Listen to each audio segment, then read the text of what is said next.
Amazon prime video पर एक नया शो आया है द विलेज नाम से, जो ओरिजिनली तमिल लैंग्वेज में है बट नो वरीज हिंदी में भी डब हुआ है। एंड ये शो बेसिकली एक इंडियन हॉरर ग्राफिक नॉवेल जो सेम नाम से ही अवेलेबल है द विलेज, उसी पर बेस्ड है। अब देखो, मैंने नॉवेल तो नहीं पढ़ी है तो उसका कोई आइडिया नहीं है, लेकिन सीरीज कैसी है ये जरूर बता सकता हूँ। एक वीरान विलेज की जिसका नाम सुन के ही आसपास के लोग थर थर कांपने लगते हैं। और एक दिन उसी गाँव के रास्ते से मजबूरी में एक फैमिली अपनी कार लेकर चली जाती है, जिसके बाद उन्हें ऐसे ऐसे अनवांटेड शैतानों का सामना करना पड़ता है जो दिखने में हूबहू रॉन्ग टर्न जैसे कैरेक्टर्स की तरह दिखते हैं। एंड पहले 3 एपिसोड्स देखने के बाद आपको लगने लगेगा कि साला ये सीरीज हॉलीवुड की रॉन्ग टर्न फिल्म सीरीज की रीमेक तो नहीं है। वही भाले फेंक फेंक के मारना, वही ह्यूमन ईटर शैतान, वही चीर फाड़, वही हाथ पैर धड़ से अलग कर देना, पेट फाड़ देना, वो अतड़िया ऐसे नूडल्स की तरह पेट से बाहर निकलना।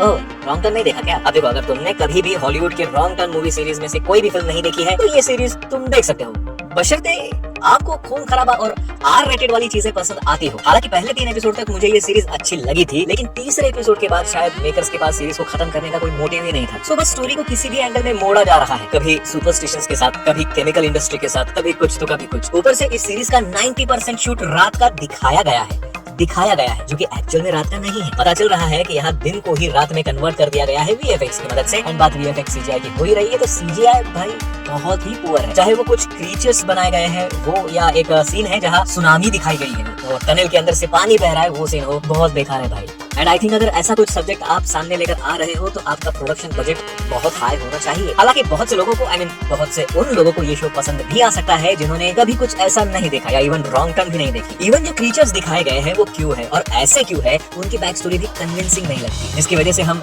4th एपिसोड से सीरीज के साथ डिस्कनेक्ट होते चले जाते हैं। और इसीलिए आगे के एपिसोड बस इसलिए देखते हैं कि चलो इंडिया में ऐसे टॉपिक पर तो फिलहाल कुछ नहीं बना है। एंड इसीलिए इस सीरीज का ये पॉजिटिव पॉइंट भी बनता है कि अगर आपने हॉलीवुड का कुछ भी ऐसा माल मसाला नहीं देखा है तो इंडिया में ऐसे टॉपिक को एक्सेप्ट किया भी जाएगा।